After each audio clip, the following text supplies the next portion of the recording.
আজকে আমি একটু বলবো যে ক্ষমতা আসার পর তাদের লুটপাট এবং দুর্নীতি এমন পর্যায়ে গেছে যে ব্যাংকগুলি কাজ করতে পারছে না, কয়েকটি ব্যাংক দেউলিয়া ঘোষণা দেওয়ার পথে। হাজার হাজার কোটি টাকা ছাপাচ্ছে, এটা কি টাকা ছাপিয়ে ছাপিয়ে টাকা দিচ্ছে,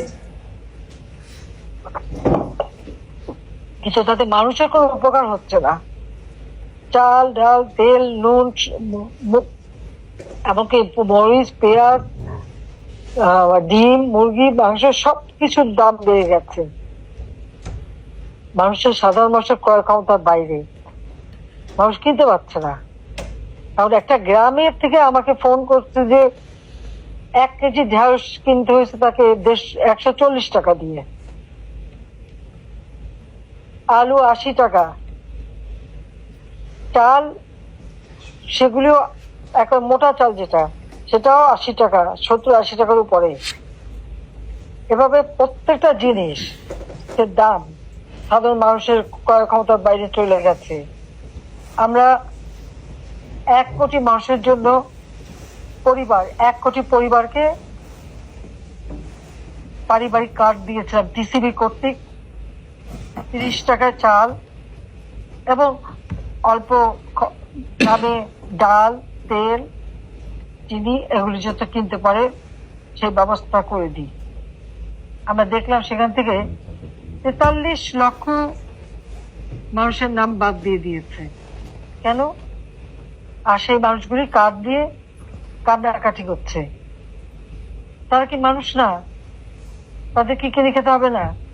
দিয়ে আসছি তো, আমি টাকা পয়সা রেখে আসছি, 20 লক্ষ মেট্রিক টন চাল রেখে আসছি। তাহলে এই মানুষগুলোকে কেন বঞ্চিত করলো? আমার মনে হয় কি জানেন, আসল কথা ওই টাকা পয়সাগুলি,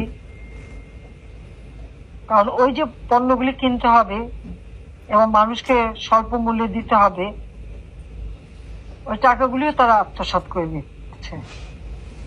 গরিবের টাকা খাওয়া এটা তো আমাদের ইউনূস সাহেবের কাজই, ক্ষুদ্র ঋণের নামে গরিবকে শোষণ করা।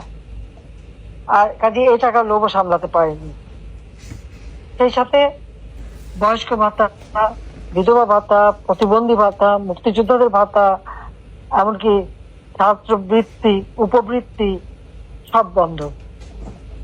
তাহলে সে টাকাগুলি যাচ্ছে কোথায়? আমি তো বাজেট দিয়ে এসেছি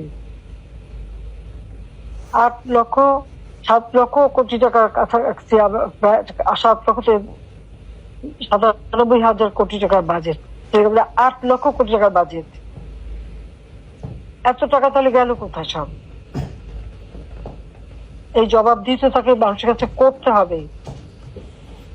প্রধান